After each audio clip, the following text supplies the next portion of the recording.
So we just had the NFP report and we had a nice spike.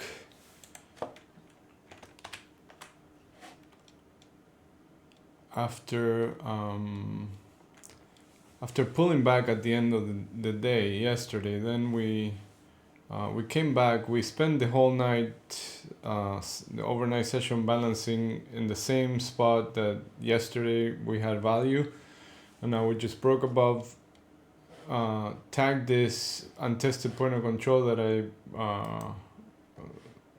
was talking about yesterday. And now it seems like this market still wants to keep going to that tariff signal of the crime at 57.10. And then from here, it's like I was saying yesterday, like we had this distribution. And, you know, when you have a previous area of acceptance, and then you break out of it, then you come back to it. Usually what happens is that, you know, traders see this as this whole range and they're like, okay, well, if we're back in here, then we accepted here before. So the tendency is to go quickly to the other side of that range, right? So where is that? Well, you could say it's around 57.70, or you could say that there's some resistance here. So that's, you know, something that we have to see now, where the sellers are, right? There's gonna be a moment where we find some resistance. So the two spots that I'm gonna be looking at are this one right here,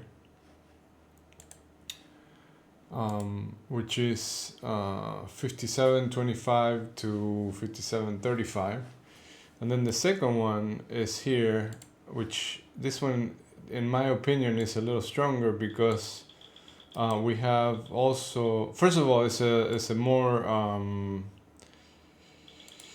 you know, we traded less volume than here. You can see that this was an area where we actually traded some volume, but here we barely traded anything, and we have the 200 moving average. So I think this is where we should see some stronger sellers and or a reversal. So again, 57.25 and 57.20, the two spots that I'm looking for. I don't know if I'm not looking for now, you know, for the bears to have much control until we don't get back below this area, right? Until then, I think it's gonna be either chop or buy the dips. Now we have been seeing strong sellers pretty much every day, so it could be that we have a retracement test value.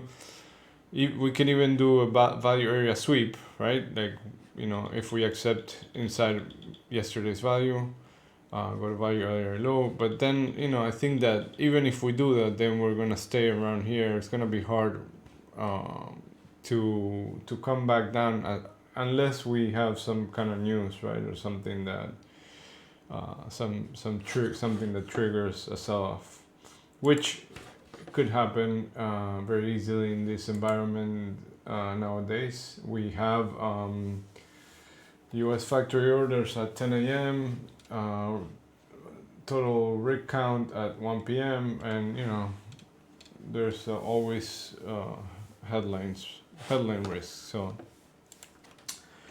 for NQ,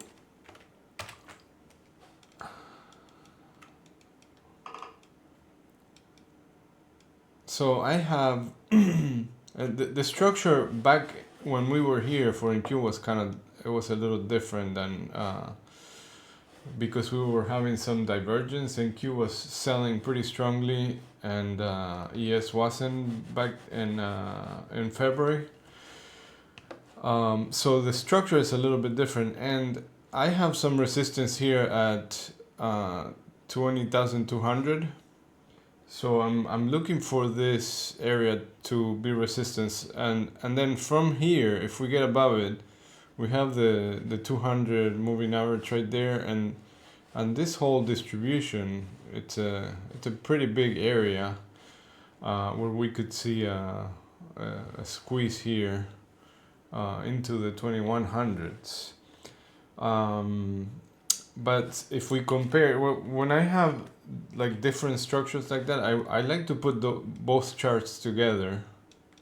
And this is something that I just learned by observation. I didn't learn it anywhere. But so I'm looking at that and I'm seeing resistance here and I'm seeing resistance here. So you know, it's likely that we get to the first area of resistance on ES and get here at the same time with NQ and then pull back from there.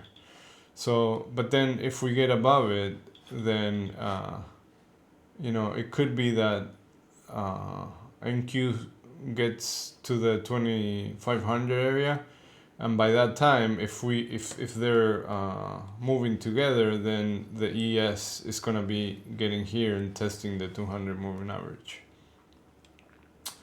Now, if we pull back, like I said, well, I gave you the scenarios if we pull back, but the 90-day point of control is here for NQ at 880, 19,880. Okay, let's see what else.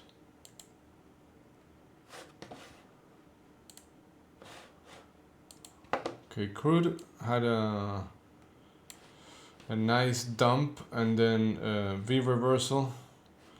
So now the area with most volume is down here, 58.20. So that's going to be a magnet as long as we stay below 60. If we get above 60, then back to 60.80, and then above that there's some resistance here at 61.40.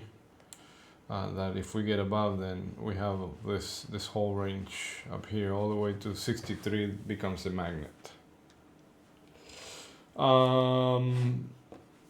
Okay, what else? Gold. So gold tested into this resistance and rejected that.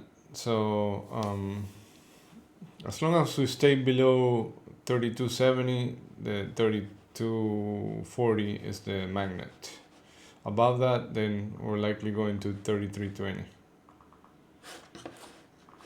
And the market's gonna open in 15 minutes, so good luck, and I'll see you later. And have a good weekend.